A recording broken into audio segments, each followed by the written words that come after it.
everyone, welcome to Cricketry. We are at the Brisbane cricket grounds at the Gabba, where Sri Lanka and Australia are battling it out in a day-night test match. Now, day one, Sri Lanka won the toss and Australia should be very pleased going into stumps. Now, 144 is what Sri Lanka got.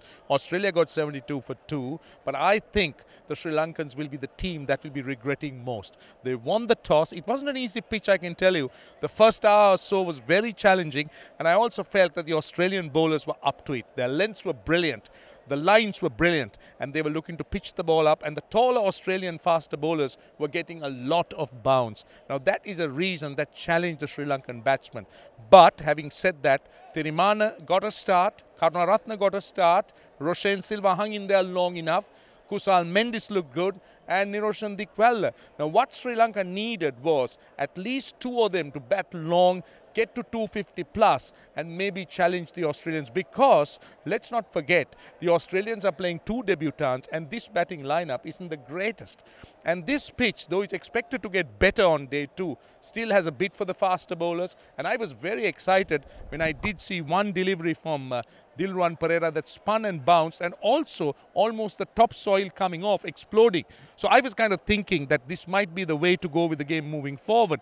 But you never know day two how it would turn out to be. But whatever the situation is, the Sri Lankans have a lot of hard work to do.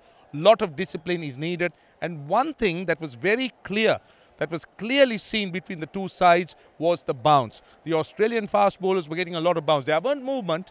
There was just little. It was enough movement, but the bounce was very disconcerting. It wasn't easy. It was challenging. The Sri Lankan bowlers, on the other hand, didn't get as much. How much of a difference, how much of a factor will that be with this test match moving forward? Sri Lanka will have to bowl very well come day two and, of course, then bat well. But the good news is this pitch is expected to get better on day 2 and 3, and whatever happens could happen afterwards. So I think if the Sri Lankans could have Australia to something manageable, that is not too much, maybe at best about 75 to 100 runs in front, I still feel they can mount a fight. But a lot will depend on how Sri Lanka bowls on in the first session of day 2 in this day-night test match. This is Roshan Abeysinghe reporting from Brisbane for Cricketry on ThePapare.com.